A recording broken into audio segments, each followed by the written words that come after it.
तो last class में हमने बात की थी स्विच की। कैसा एग्जांपल देखा था स्विच का, वो होपफुली आप सबको ध्यान होगा,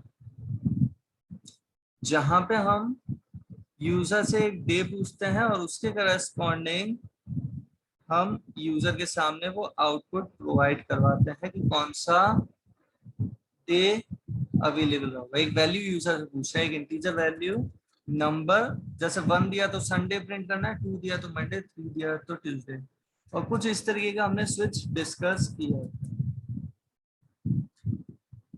स्विच एक कीवर्ड अवेलेबल है जिसके साथ प्रोवाइडेड होती है एक एक्सप्रेशन, कितनी भी बड़ी कितनी भी छोटी एक्सप्रेशन हो सकती है।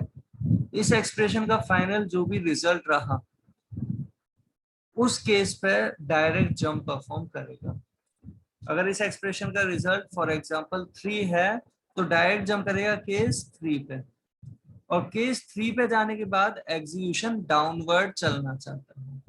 और एग्जीक्यूशन डाउनवर्ड चलते टाइम अगर आपको स्विच से अचानक से बाहर निकालना है तो आप एक कीवर्ड काम में ले सकते हैं, ब्रेक।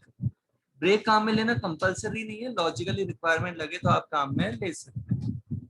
वहीं अगर आपको ऐसा लगता है कि जैसे n की वैल्यू ऐसी कुछ प्रोवाइडेड है, इस एक्सप्रेशन का रिजल्ट ऐसा कुछ है जिसके लिए केस डिफाइंड नहीं है, उस वक्त अगर आप कुछ करवाना चाह रहे हैं उन सब के लिए जिनके लिए केसेस डिफाइंड नहीं है, उनके लिए एक डिफॉल्ट केस प्रोवाइड करना चाह रहे हैं, तो उसके लिए कीवर्ड है डिफॉल्ट।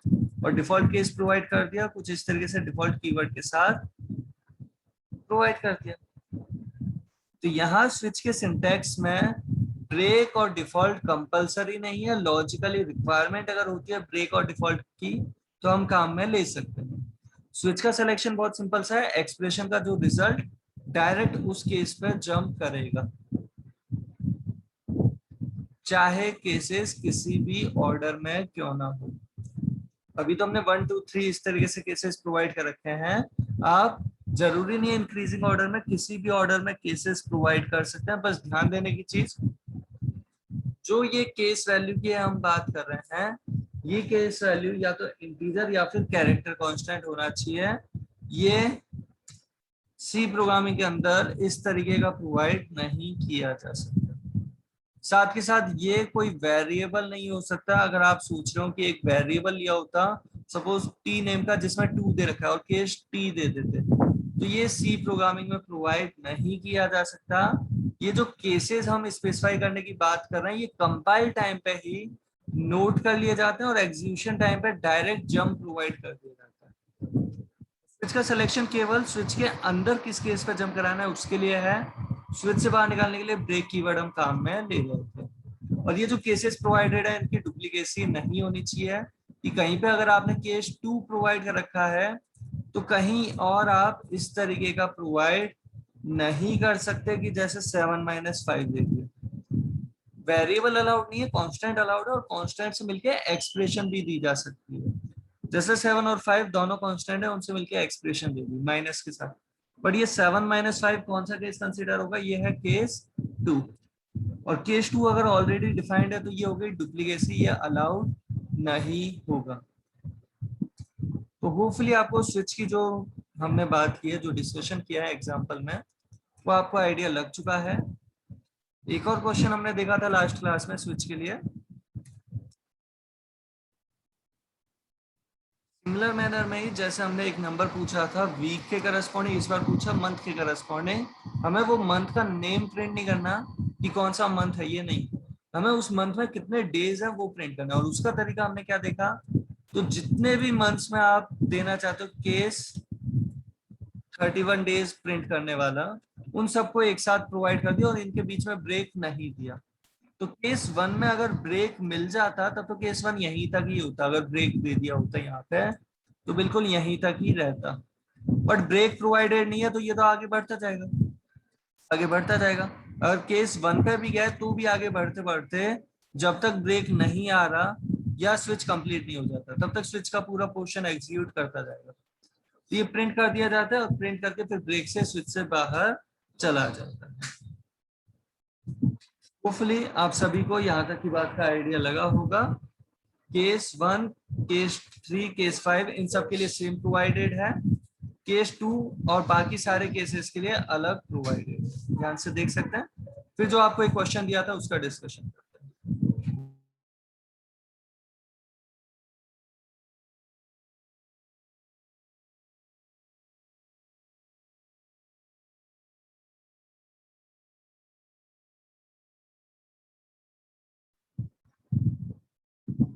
चले तो होपफुली आप सबको यहाँ तक की बात क्लियर होगी, राइट। अब हम जो बात एक्सक्यूज मी कर रहे सर। हैं, आपको क्वेश्चन दिया था उसका डिस्कशन करते हैं। कोई कुछ पूछना चाह रहा है तो एक मिनट। तो स्विच जो हम डिस्कस कर रहे हैं, ये इफ एल्स और स्विच में डिफरेंस तो है। इफ एल्स के केस में आप कंपैरिजन कभी, होपफुली आपको ध्यान होगा कि इस तरीके का भी कंपैरिजन करवाया था कि 90 से ग्रेटर देन है अगर परसेंटेज, तो उन सब के लिए कॉमन कोड प्रोवाइड कर दिया, चाहे वो परसेंटेज फ्रैक्शन पार्ट वाली ही क्यों ना हो, 90.5 हो चाहे 92.2 हो, उन सब के लिए ये केसेस, ये एक केस हमने प्रोवाइड कर दिया था परसेंटेज वाला, एक एग्जांपल जो देखा था हमने पहले उसमें। बट स्विच के अंदर फ्रैक्शन पार्ट वाले केसेस दिए ही नहीं जा सकते। और रेंज के करस्पॉन्डिंग अगर बात करें तो ये ग्रेटर देन लेस देन नहीं, ये तो वर्क किसके लिए कर रहा है, यहाँ जो एक्सप्रेशन आएगी उसका फाइनल रिजल्ट किसके इक्वल है, मतलब ये वर्क कर रहा होता है इक्वलिटी वाले ऑपरेशंस के लिए। और यहाँ स्विच की लिमिटेशन तो रहेगी, मतलब हर तरीके के सिलेक्शन में स्विच को काम में नहीं लिया जाएगा। स्विच का जो ज्यादातर यूज है वो है मेन्यू ड्रिवन प्रोग्राम में, जो आपको क्वेश्चन की तरह दिया था, जिसे अभी हम डिस्कस करते हैं। तो ये जो हमने क्वेश्चन प्रोवाइड कर रखा है, क्वेश्चन कैसा था कि यूजर के सामने आपको एक मेन्यू प्रिंट करना है। मेन्यू कैसा प्रिंट करना है यूजर के सामने, जहां पे यूजर के सामने लिखे हुए आ जाए 1 एडिशन के लिए है, स्लैश एंड लाइन चेंज करने के लिए हमने काम में ले लिया, 2 सब्ट्रैक्शन के लिए, 3 मल्टीप्लिकेशन के लिए, 4 डिवीजन के लिए हमने प्रोवाइड कर दिया। स्लैश एंड लाइन चेंज करने के लिए हमने प्रोवाइड कर रखा है, आप चाहो तो पूरा पूरा वर्ड स्पेसिफाई कर सकते हो, एडिशन सब्ट्रैक्शन मल्टीप्लिकेशन डिवीजन। जैसे ये मेन्यू प्रिंट हो जाए उसके बाद हमें क्या करना है इस प्रोग्राम में, तो क्वेश्चन ऐसा गिवन है कि पहले मेन्यू प्रिंट करना है, फिर यूजर से उसकी चॉइस पूछनी है कि यूजर कौन सा ऑपरेशन परफॉर्म करना चाहता है। जैसे हमने लास्ट में भी यहाँ लाइन चेंज करवा दी सपोज स्लैश एन से, और पूछ लिया हमने choice, enter your choice, message provide करते हुए रीड कर लिया डेटा। और जैसे ही हमने ये डेटा यूजर से रीड करना चाहा, वेरिएबल रिक्वायर्ड है, जैसे एक वेरिएबल हमने दे दिया एन नेम का, सिमिलरली और कोई वेरिएबल भी अगर रिक्वायर्ड है तो वो भी हम डिक्लेयर करते हैं। यहाँ पे रीड कर ली एन की वैल्यू और फिर अप्लाई कर दिया स्विच एन पे, स्विच अप्लाई कर रहे हैं एन पे। पहले अभी तक की बात का होपफुली आप सबको आइडिया लग गया होगा कि अभी तक क्या किया गया है ना। एक बार ऐसे ही कंपाइल एंड एग्जीक्यूट करके देख लेते हैं।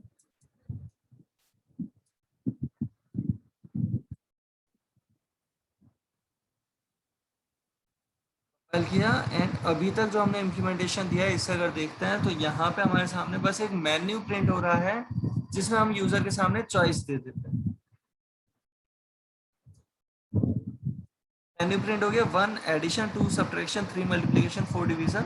एंटर योर चॉइस का मैसेज आता है, यूजर यहाँ पे अपनी चॉइस दे सकता है और उसके करस्पॉन्डिंग हमें अब आगे काम करवाना है। जो भी चॉइस यूजर से ली है उसके करस्पॉन्डिंग वाले ऑपरेशन हम परफॉर्म करना चाहते हैं, तो कैसे करेंगे उसे देखते हैं। तो यहाँ हमने अप्लाई कर दिया स्विच, स्विच अप्लाई कर रहे हैं एन पे, क्योंकि एन की वैल्यू अगर 1 है तो एडिशन करवाना है, मतलब केस 1 में क्या करवाना है हमें, एडिशन। और एडिशन करवाना है तो तरीका क्या, जैसे प्रिंटर से हमने मैसेज दिया एंटर टू वैल्यूज, रीड कर ली वो 2 वैल्यू जो यूजर देना चाहता है, स्कैनएफ की हेल्प से। हमने ऑलरेडी सम ऑफ 2 नंबर्स तो डिस्कस किया ही था, ए और बी 2 वेरिएबल रीड कर लिए। और जैसे इन दोनों वेरिएबल्स की वैल्यू हमने रीड कर ली, हम चाहते हैं इनका एडिशन प्रिंट करवाना। और एडिशन प्रिंट करने के लिए या तो एक तरीका सी नेम का या कोई और वेरिएबल लिया होता, उसमें असाइन करते ए प्लस बी की वैल्यू, या हमने डायरेक्ट इस तरीके से प्रोवाइड कर दिया रिजल्ट इक्वल परसेंट डी, और यहाँ उस तीसरे वेरिएबल जो हम लेते जैसे सी उसकी वैल्यू दे रहे होते, उसकी जगह पे हमने डायरेक्ट यहीं पे एक्सप्रेशन प्रोवाइड कर दी। होपफुली आप सबको ध्यान होगा, हमने ये बात बहुत पहले भी कही थी कि आप प्रिंटफ में जो वैल्यू देना चाहते थे वो वो वैल्यू किसी सिंगल वेरिएबल से या किसी कांस्टेंट वैल्यू या किसी एक्सप्रेशन से प्रोवाइड की जा सकती है। तो यहाँ पे क्या होगा, a प्लस बी की जो वैल्यू आ रही है वो वैल्यू पहुंचाएगी यहाँ, बाकी मैसेज एज इट इज लिखा हुआ आ जाएगा। स्विच के अंदर अगर हम केवल ये एक ही केस प्रोवाइड करते हैं, कंपाइल करते हैं, एग्जीक्यूट करते हैं, वैल्यू 1 दी तो ऑपरेशन परफॉर्म हो जाएगा, जैसे 34 एंड हमने दूसरी वैल्यू दे दी 16, तो इनका एडिशन होके वापस देखें, अगर हम चॉइस 1 दे रहे हैं, वैल्यू चाहे हम कुछ भी दे रहे हैं जैसे 20 एंड 70, एडिशन होके आ गया। बट यही एग्जीक्यूशन में अगर हम चॉइस 2 देते हैं तो उसमें स्विच हमने कुछ प्रोवाइड कर ही नहीं रखा केस, डायरेक्ट ये कहा गया, तो डिफॉल्ट भी नहीं है, डायरेक्ट स्विच से बाहर कैट ch पे रुका हुआ है, जैसे कैरेक्टर दिया प्रोग्राम खत्म। हमें क्या करना है, सबके लिए केसेस प्रोवाइड करने हैं, और सबके लिए केसेस अगर हम प्रोवाइड करना चाहते हैं तो कैसे, वो एक बार पहले आराम से इस तरीके से समझें कि केस 2 पे जाते हैं तो सब्ट्रैक्शन करवाना है, वही दो वैल्यू रीड करके, और a प्लस बी की जगह a माइनस बी। कंपाइल किया इस प्रोग्राम को, एग्जीक्यूट किया, चॉइस दी अगर हमने 2 तो सही वर्क कर रहा है चॉइस 2 के लिए। 45 एंड 20 अगर दिया हमने तो 25 आ गया रिजल्ट, सब्ट्रैक्ट होकर वैल्यू आ गई है। जबकि यही एग्जीक्यूशन में अगर चॉइस 1 दी तो केवल एडिशन नहीं होगा, ये सब्ट्रैक्शन भी करवा देगा। रीजन, स्विच में हमने यहाँ बीच में ब्रेक अगर नहीं दिया तो ये तो केवल कंपाइल टाइम के लिए थे, केवल आइडेंटिफाई करते हैं कि यहाँ पे कहाँ पे जंप करवाना है, और जहां पे भी जंप होगा वहां से डाउनवर्ड आगे चलेगा। तो केस 1 पे जब जंप हुआ है, यहाँ से डाउनवर्ड आगे चलेगा तो इन्हें भी परफॉर्म करेगा, और कंटिन्यूटी में आगे चलते हुए इन्हें भी कर देगा। ये तो एग्जीक्यूशन के लिए है ही नहीं, बट बाकी तो ये स्टेटमेंट एग्जीक्यूट होते जाएंगे, तो ये सभी स्टेटमेंट एग्जीक्यूट हो जाएंगे, ये भी और ये सारे स्टेटमेंट भी एग्जीक्यूट हो जाएंगे। देखना हम इस आउटपुट को, चॉइस दी है 1, वैल्यू अगर दे रहे हैं 2 वैल्यूज दे दी, जैसे हमने 25 एंड 15, तो एडिशन होके आ गया 30, और साथ ही साथ नेक्स्ट केस में चला गया और वहां एंटर टू वैल्यूज का मैसेज आता है, वैल्यू देते हैं अगर हम सपोज यहाँ 12 एंड 7, तो सब्ट्रैक्शन होके भी आ गया। हम चाहते हैं नहीं, चॉइस 1 दी है तो केवल 1 वाला काम करवाना है, 2 वाला नहीं करवाना, तो हमने यहाँ पे दे दिया ब्रेक। एक लॉजिकली रिक्वायर्ड लग रहा है इसलिए हमने यहाँ पे प्रोवाइड कर दिया। होपफुली आप सभी को आइडिया लगा होगा कि यहाँ पे हमने ब्रेक क्यों प्रोवाइड कर दिया, और जैसे हमने ये केस 1 केस 2 प्रोवाइड किया है, सिमिलरली केस 3 एंड केस 4 भी हम प्रोवाइड कर रहे हैं। केस 3 में क्या कर रहे हैं, तो केस 3 में हम कर रहे हैं मल्टीप्लिकेशन, केस 4 में हम करना चाहते हैं डिवीजन, और साथ ही साथ एक डिफॉल्ट केस हम प्रोवाइड करना चाहते हैं। डिफॉल्ट केस कैसे प्रोवाइड कर रहे हैं वो भी आप सबको आइडिया होगा, डिफॉल्ट कीवर्ड की हेल्प से डिफॉल्ट केस डिफाइन कर रहे हैं जिसमें केवल एक मैसेज देना, और वो मैसेज क्या, इनवैलिड चॉइस का message, invalid input invalid choice का हमने ये मैसेज प्रोवाइड कर दिया। लास्ट वाले केस में ब्रेक अगर ना भी दें तो भी अपने आप स्विच में आगे बढ़ेगा, और आगे बढ़ते स्विच से बाहर। तो सबसे लास्ट में जो भी केस है, चाहे डिफॉल्ट है चाहे कोई और केस है, ये होपफुली आपको ध्यान होगा, लास्ट क्लास में भी हमने डिस्कस किया है कि डिफॉल्ट बीच में भी दिया जा सकता है, स्टार्टिंग में भी, एंडिंग में भी, स्विच के अंदर किसी भी ऑर्डर में केसेस दिए जा सकते हैं। सबसे लास्ट वाला जो केस है उस पर अगर ब्रेक नहीं भी देते तो भी अपने आप वो कहाँ जाएगा, उसके डाउनवर्ड, और डाउनवर्ड मतलब स्विच से बाहर चला जाएगा। जबकि बाकी किसी और केस में उस पर्टिकुलर केस के बाद दूसरे केस पे न जाए तो उसके लिए आप ब्रेक प्रोवाइड कर सकते हैं। तो इस तरीके से अभी हमने ये प्रोवाइड कर रखा है, इसमें थोड़ा और डिस्कशन बाकी है, बट अभी का इम्प्लीमेंटेशन देखते हैं। कंपाइल किया, एग्जीक्यूट किया, चॉइस अगर दिया हमने 1, एडिशन के लिए वैल्यू दे दी 34 एंड 12, एडिशन होके आ गया। सेम प्रोग्राम अगर फिर से एग्जीक्यूट करते हैं, सेम एग्जीक्यूशन में नहीं है, स्विच का काम सिलेक्शन है, रिपीटेशन नहीं है, तो सेम एग्जीक्यूशन में हम 2 ऑपरेशन नहीं करवा रहे हैं एट ए टाइम, कोई एक ऑपरेशन। जैसे अभी एडिशन करके देखा था, अब सब्ट्रैक्शन परफॉर्म करके देखते हैं। वैल्यू दी सपोज हमने 30 एंड 17, तो ये सब्ट्रैक्शन होके हमारे पास वैल्यू आ गई। सिमिलरली अगर हम यहाँ पे प्रोवाइड करते हैं चॉइस 3, वैल्यू दे रहे हैं सपोज 5 एंड 4, तो मल्टीप्लीकेशन होके रिजल्ट आ गया 20। और यहीं पे अगर हम प्रोवाइड करते हैं एग्जीक्यूशन में सपोज 20, सॉरी चॉइस तो हम दे रहे हैं 4 एंड वैल्यू दे रहे हैं सपोज 20 एंड 5, तो यहाँ पे रिजल्टेंट वैल्यू आ गई हमारे पास 4। जो 20/5 का रिजल्ट था वो आता। इसी के एग्जीक्यूशन में अगर हम चॉइस कुछ और दे देते हैं जिसके लिए केसेस प्रोवाइडेड नहीं है तो आ जाएगा इनवैलिड चॉइस, डिफॉल्ट वाले केस पे जाते हैं। होपफुली यहाँ तक की बात आप सबको आइडिया लगा होगा। अब जो हम फोकस कर रहे हैं वो डिवीजन वाले ऑपरेशन पे थोड़ा फोकस करते हैं। एग्जीक्यूशन जब हमने किया डिवीजन के लिए, जब हमने दी वैल्यू प्रोवाइड कर दी जैसे 30 एंड 2, तो डिवीजन परफॉर्म होके आ रहा है, सही आ रही है वैल्यू। बट यही अगर हम बात करते हैं डिवीजन परफॉर्म करने के लिए हमने दिया जैसे 30 और साथ, सॉरी डिवीजन के लिए चॉइस दी 4 एंड वैल्यू दे रहे हैं 30 और साथ में दे रहे हैं 4। 30 डिवाइड बाई 4, यहाँ पे जो हमने दे रखा है स्टेटमेंट वो ध्यान से देखें, a डिवाइड बाई b, जिसकी वैल्यू हमने %d से प्रिंट कर रखी है। और ये चीज आराम से समझे, हमने पहले भी डिस्कस किया है, a और b दोनों इंटीजर टाइप के हैं, तो integer divide by integer, integer divide by integer जब ये परफॉर्म हो रहा है तो इसके रिजल्ट में कभी फ्रैक्शन पार्ट नहीं आ पाएगा।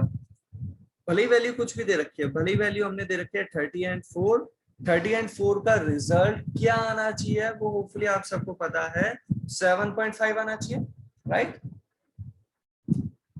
तो यहाँ पे 7.5 नहीं आ पाएगा क्योंकि 30 divide by 4 integer divide by integer, केवल इंटीजर वैल्यू आएगी जिसे हमने %d से प्रिंट कर रखा है। %d से प्रिंट होगी, ये वैल्यू आ गई हमारे पास 7। 30 डिवाइड बाई 4 का रिजल्ट सही नहीं आया। होपफुली आप सबको आइडिया है कि क्यों नहीं आया। और कुछ को अगर ऐसा लग रहा हो कि %d की जगह %f देते तो रिजल्ट सही आता, तो एक चीज हमेशा के लिए आगे के लिए क्लियर रखना, a डिवाइड बाई b जब परफॉर्म हुआ वो वैल्यू इंटीजर आई या फ्लोटिंग वैल्यू आई है, वो इंटीजर वैल्यू आई या फ्लोटिंग वैल्यू आई। तो a और b दोनों है integer variable, integer variable divide by integer variable का रिजल्ट एक इंटीजर वैल्यू आएगी, कभी फ्लोटिंग वैल्यू आएगी ही नहीं। कभी अगर आप इंटीजर वैल्यू को %f से प्रिंट कर रहे हैं तो आंसर अनप्रिडिक्टेबल है, कोई गार्बेज वैल्यू ये प्रिंट कर सकता है, गार्बेज फ्लोटिंग वैल्यू प्रिंट कर सकता है, क्योंकि %f फ्लोटिंग वैल्यू प्रिंट करेगा ये कंफर्म है। बट कौन सी फ्लोटिंग वैल्यू प्रिंट करेगा, तो ये तो दे दिया आपने इंटीजर वैल्यू जो इसके मैचिंग की नहीं है, तो यहाँ पे %f एक गार्बेज वैल्यू प्रिंट कर रहा होगा। और गार्बेज मतलब कुछ भी हो सकता है, पॉजिटिव भी, नेगेटिव भी, जीरो भी, किसी भी तरीके की, बस %f है तो ये गार्बेज वैल्यू फ्लोटिंग वैल्यू आएगी। कंपाइल किया, एग्जीक्यूट किया, आउटपुट देखते हैं हम एक बार। चॉइस 4 दी, वैल्यू दे रहे हैं वापस 30 एंड 4, 7.5 आना चाहिए था, हम ये सोच रहे थे, बट रिजल्ट क्या आ गया, तो ये गार्बेज वैल्यू है। ये चांस की बात है 0.000 इस तरीके का गार्बेज वैल्यू, मतलब हम नहीं जानते कि कौन सी वैल्यू आ रही है, कोई सी भी वैल्यू आ सकती है। अभी ये जो ऑपरेशन है जहां इंटीजर डिवाइड इंटीजर है वो वैल्यू आई इंटीजर, और इंटीजर वैल्यू को %d से प्रिंट करते तो इंटीजर प्रिंट हो जाता, इंटीजर वैल्यू को %f से प्रिंट करोगे तो आंसर की ही गारंटी नहीं रही, unpredictable value, garbage value print हो रही है। हम चाहते हैं यहाँ पे ऑपरेशन परफॉर्म हो सके, तो उसके लिए अब हम डिस्कस करते हैं टाइप कास्टिंग। टाइप कास्टिंग अभी आगे हम डिस्कस करेंगे, लेकिन उससे पहले होपफुली आप सभी को वो एग्जांपल ध्यान होगा जहां पे हमने दो वैल्यूज का एवरेज फाइंड आउट किया था, a plus B divide by 2 store कर रहे थे c में, तो हमारे पास वो इंटीजर वैल्यू की तरह ही आ रहा था। हम चाहते फ्लोटिंग वैल्यू आ जाए, तो हमने 2 ना दे करके हमने प्रोवाइड कर दिया 2.0। 2 अलग कांस्टेंट था, इंटीजर कांस्टेंट, 2.0 अलग कांस्टेंट है, और वो कौन सा है, फ्लोटिंग कांस्टेंट, डबल टाइप का जो अवेलेबल होता है वो कांस्टेंट अवेलेबल है। और यहाँ पे अगर आप इस तरीके का कोई सोच रहा हो कि b.0 दे दो, तो ये एरर शो कर देगा, क्योंकि b.0 कोई कांस्टेंट नहीं है, b.0 कोई वेरिएबल भी नहीं है, और b वेरिएबल के साथ पॉइंट ऑपरेटर काम में लेते हुए जीरो काम में लेना चाहते हो, और ये पॉइंट ऑपरेटर वेरिएबल पे इस तरीके से वर्क नहीं कर सकता। तो यहाँ पे ये एरर शो कर रहा है, होपफुली आप सबको आइडिया लगा होगा क्यों। और इसका जो सॉल्यूशन है वो सॉल्यूशन ऐसा कि या तो ए को या बी को, किसी एक को टाइप कन्वर्जन कर लो, टाइप कास्टिंग परफॉर्म कर लो फ्लोटिंग वैल्यू में। जैसे हमने यहाँ पे ए का टाइप कास्टिंग परफॉर्म कर ली ए के लिए फ्लोट टाइप में, और ए अगर हमारे पास था 30 तो ये बन जाएगा 30.0 फ्लोट वैल्यू, जिसे डिवाइड कर रहे हो आप इंटीजर से, बी से। डिवीजन और टाइप कास्टिंग ऑपरेटर जो आगे हम डिस्कस करेंगे डिटेल में थोड़ा। तो यहाँ पे ये प्रेसिडेंस की अगर बात करें तो प्रेसिडेंस हायर होगी टाइप कास्टिंग की। यहाँ पे पहले ए के लिए ये फ्लोट में कन्वर्जन कर देगा, ए की वैल्यू अगर 30 है तो 30.0 फ्लोट वैल्यू बन जाएगी। और जब वो फ्लोट वैल्यू बन चुकी है उसे डिवाइड कर रहे हैं हम इंटीजर से, तो floating value divide by integer value, उसके रिजल्ट में आपके पास फ्लोटिंग वैल्यू अवेलेबल हो जाएगी। और ये हमारा पर्टिकुलर क्वेश्चन तो सॉल्व हो गया। टाइप कास्टिंग अब हम डिस्कस करेंगे इस एग्जांपल के आउटपुट देखने के बाद। वैल्यू दी हमने 30 एंड 4, तो रिजल्ट आ गया हमारे पास 7.5। और परसेंट एफ से प्रिंट कर रहे हैं तो बाय डिफॉल्ट पॉइंट के बाद 6 प्लेसेस तक प्रिंट करता है। और ये हम ऑलरेडी पहले भी बात कर चुके हैं कि अगर पॉइंट के बाद आपको 6 प्लेसेस नहीं, सपोज 2 प्लेसेस तक ही प्रिंट करना है, तो परसेंट और एफ के बीच में, परसेंट और एफ से पहले अगर दिया होता तो अलग इंपैक्ट होता। इस केस में क्या होता, तो वैल्यू दिया आपने, जैसे चॉइस दी 4, 30 एंड 4 दिया, तो 7.5 जो वैल्यू आ रही थी उससे पहले 0.2 और लिखा हुआ आ जाएगा, क्योंकि परसेंट एफ से पहले दे रखा है। तो यहाँ पे ये 0.2 एक्स्ट्रा में आ गया, बाकी ये एक्चुअल वैल्यू थी। यहीं पे अगर हम बात करते हैं इसी एग्जीक्यूशन में जो हम वैल्यू देख रहे थे, वो होपफुली आपको आइडिया लगा है कि 0.2 जब हमने डायरेक्टली प्रोवाइड कर दिया, चाहे वैल्यू आप कुछ भी दे रहे हैं, 5/2 करवा रहे हैं, तो ये 0.2 एक्स्ट्रा में लिखा हुआ आ रहा है। एक्चुअल वैल्यू जो आ रही है वो उसके बाद वाली आ रही है। ये 0.2 क्यों आ रहा है, क्योंकि हमने परसेंट एफ से पहले दे दिया। सिमिलरली परसेंट एफ के बाद में अगर दिया होता तो बाद में लिखा आता। वैल्यू अगर दे दो चॉइस 4, वैल्यू दे रहे हैं 30 एंड 4, तो इसके करस्पॉन्डिंग ये 0.2 इसके बाद में लिखा हुआ आ रहा है। हम चाहते नहीं ये 0.2 लिखा हुआ नहीं आए, परसेंट एफ को मैनिपुलेट कर रहे हैं इस 0.2 प्रोवाइड करते हुए। परसेंट और एफ के बीच में 0.2 लिखा है, और इसका क्या इम्पैक्ट पड़ता है, कंपाइल एंड एग्जीक्यूट किया, चॉइस दी 4, वैल्यू दे रहे हैं 30 एंड 4, तो हमने परसेंट और एफ के बीच में अगर 0.2 प्रोवाइड किया है तो पॉइंट के बाद 2 प्लेसेस तक प्रिंट कर रहा है। होपफुली आप सभी को यहाँ तक की बात का आइडिया लगा होगा। अब हम टाइप कास्टिंग डिस्कस करें।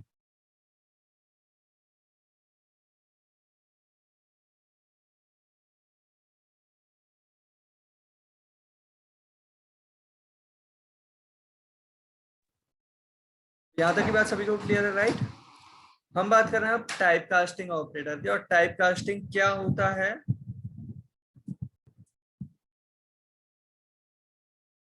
टाइप कास्टिंग का मतलब है एक टाइप की वैल्यू का दूसरे टाइप में टेम्परेरी कन्वर्जन। एक टाइप की वैल्यू का दूसरे डेटा टाइप की वैल्यू में टेम्परेरी कन्वर्जन, वो है टाइप कास्टिंग। एग्जाम्पल के लिए हम बात करेंगे, लेकिन उससे पहले टाइप कास्टिंग दो तरीके की कंसीडर होती है, एक इम्प्लिसिट और एक एक्सप्लिसिट। इम्प्लिसिट टाइप कास्टिंग ऐसी टाइप कास्टिंग जिसमें हमने टाइप कन्वर्ट करने के लिए नहीं बताया, हमने नहीं कहा कि इस टाइप में कन्वर्ट करो, कंपाइलर को खुद को रिक्वायरमेंट लगती है कि वो कुछ कन्वर्जन प्रोवाइड कर दे। जबकि एक्सप्लिसिट टाइप कास्टिंग में हम अलग से वो डेटा टाइप स्पेसिफाई करते हैं। तो हम एग्जांपल के साथ देखें, अगर ये टाइप कास्टिंग इम्प्लिसिट और एक्सप्लिसिट टाइप कास्टिंग जो हम बात कर रहे हैं,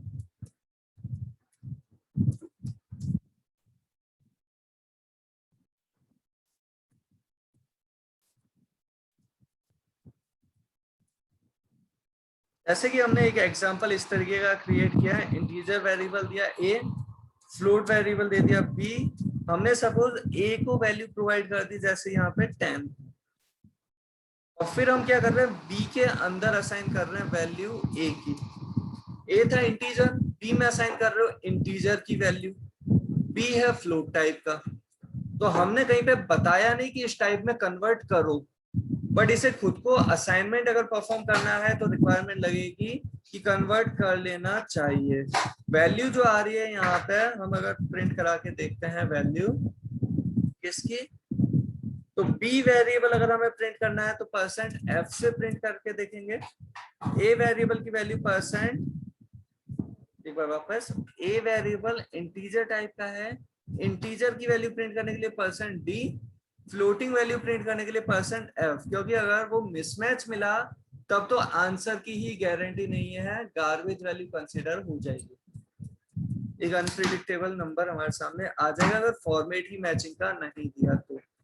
यहाँ जैसे इंटीजर वैल्यू के लिए परसेंट डी दे रखा है, फ्लोटिंग वैल्यू बी के लिए परसेंट एफ दे रखा है। यहाँ क्या हुआ इस पर्टिकुलर एग्जाम्पल में, कन्वर्जन जो हमने ये प्रोवाइड किया, हमने अलग से नहीं लिखा कि कौन से टाइप को किस टाइप में कन्वर्ट करना है, बट ये जो डेटा टाइप का कन्वर्जन हो रहा है ये कैसे वर्क कर रहा है उसे देखते हैं हम।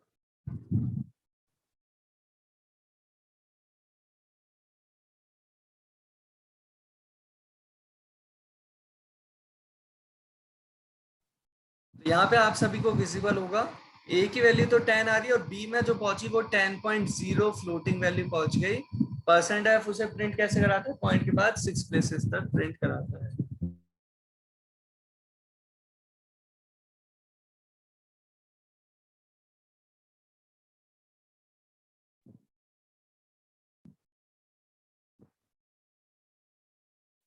ये एग्जांपल तो आप सबको क्लियर हुआ होगा। साथ के साथ एक एग्जांपल जो हम इस तरीके का ही कंसीडर कर रहे हैं वो कैसा, अभी जो हमने प्रोवाइड कर रखा था वो हमने क्या कर रखा था, वो आपको आइडिया लगा कि पहले ए को वैल्यू दी और ए की वैल्यू बी में स्टोर की। इस बार हम बी को वैल्यू प्रोवाइड कर रहे हैं, जैसे बी के लिए वैल्यू देती 98.5, फ्लोटिंग वैल्यू हमने प्रोवाइड कर दी।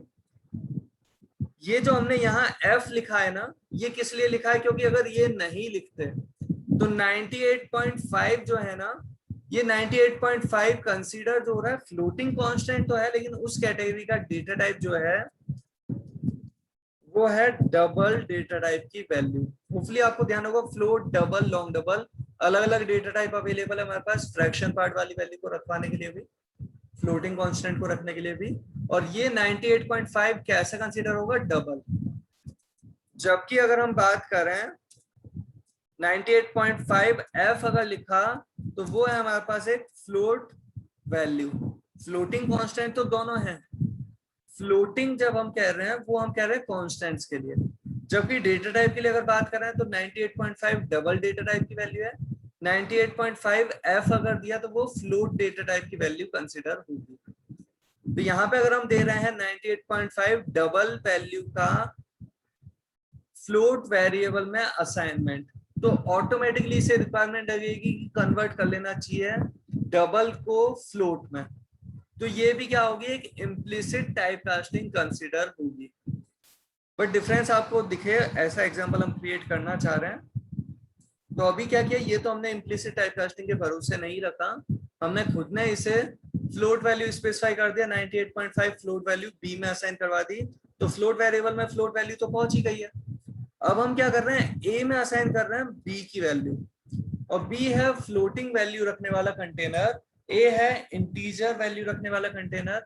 इंटीजर में फ्रैक्शन पार्ट स्टोर नहीं किया जा सकता, और इस केस में जो ऑटोमेटिकली कन्वर्जन परफॉर्म कर रहा है ये वो कन्वर्जन है हमारे पास इम्प्लिसिट टाइप कास्टिंग, जहां हमने इस एक्सप्रेशन में अलग से नहीं कहा कि टाइप का कन्वर्जन करो, बट फिर भी इस एक्सप्रेशन को रिक्वायरमेंट लगती है कि टाइप का कन्वर्जन कर लेना चाहिए। ये है इम्प्लिसिट टाइप कास्टिंग। कंपाइल किया इसे हमने,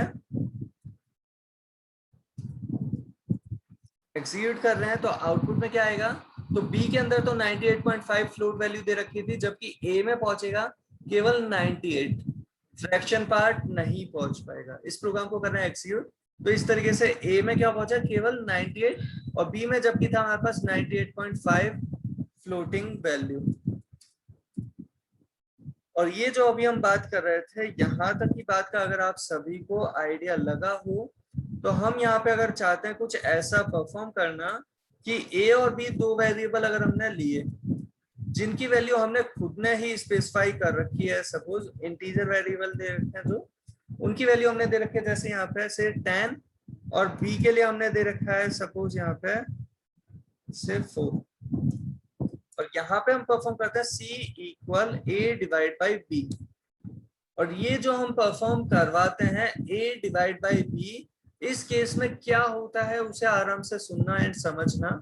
C वेरिएबल किस टाइप का है? तो C वेरिएबल है फ्लोटिंग टाइप का।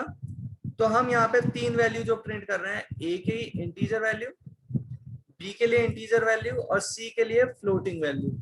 ये जो वैल्यूज हम प्रिंट कर रहे हैं, इन वैल्यूज को ध्यान से देखें। अभी ये वैल्यू क्या आती है, फिर डिस्कस करते हैं ये वैल्यू कैसे आ रही है।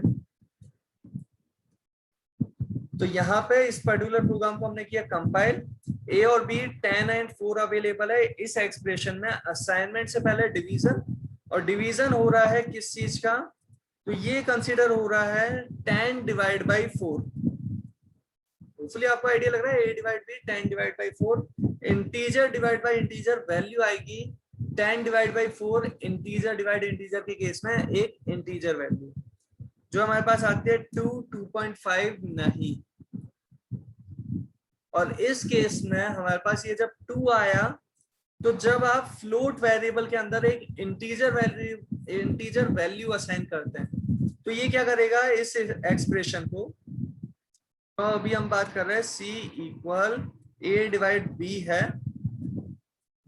उस एक्सप्रेशन को अगर हम थोड़ा यहाँ पे कंसीडर कर रहे थे कि 10 डिवाइड बाई 4 परफॉर्म हो रहा है, इंटीजर डिवाइड बाई इंटीजर के केस में इंटीजर वैल्यू आई, और इसको ये कंसीडर करेगा C इक्वल 2 का कन्वर्जन ये खुद से जब करेगा तो 2.0 में कन्वर्ट करेगा।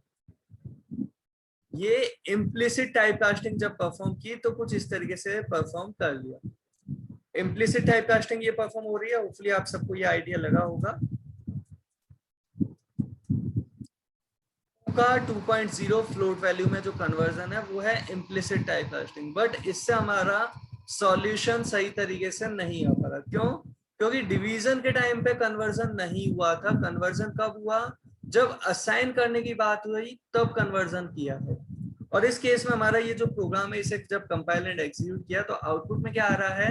तो A की वैल्यू 10 थी, B की वैल्यू 4 थी, और C के अंदर डिवीजन का रिजल्ट 2.0 फ्लोटिंग वैल्यू आ रही है। हम चाहते हैं नहीं वो फ्रैक्शन पार्ट डिवीजन के टाइम पे परफॉर्म हो सके, तो उसके लिए हमने क्या किया वो समझे।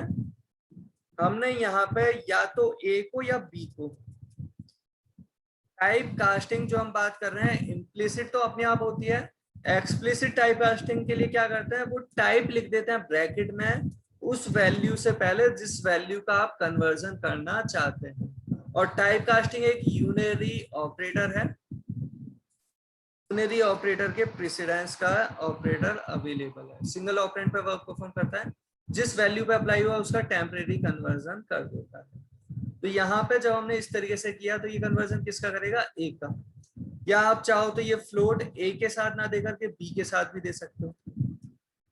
इस तरीके से दिया तो ये कन्वर्जन किसका करेगा? B का। ओवरऑल एक एक करके हम दोनों चीज अगर कंसीडर कर लेते हैं, पहले इस तरीके से अगर बात करें, ये है हमारे पास एक्सप्लिसिट टाइप कास्टिंग। और इस केस में ये कैसे कंसीडर हो रहा है?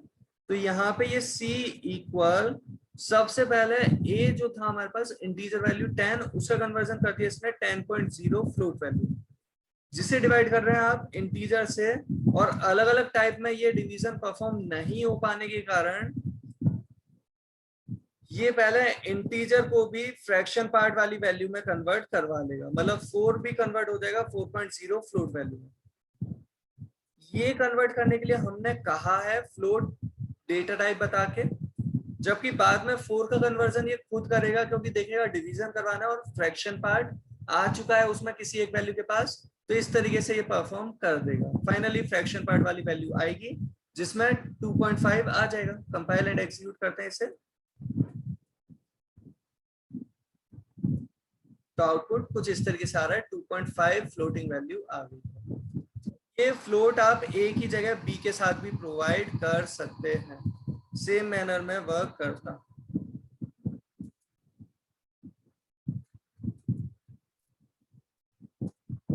कंपाइल एंड एग्जीक्यूट, आउटपुट वैसा ही है।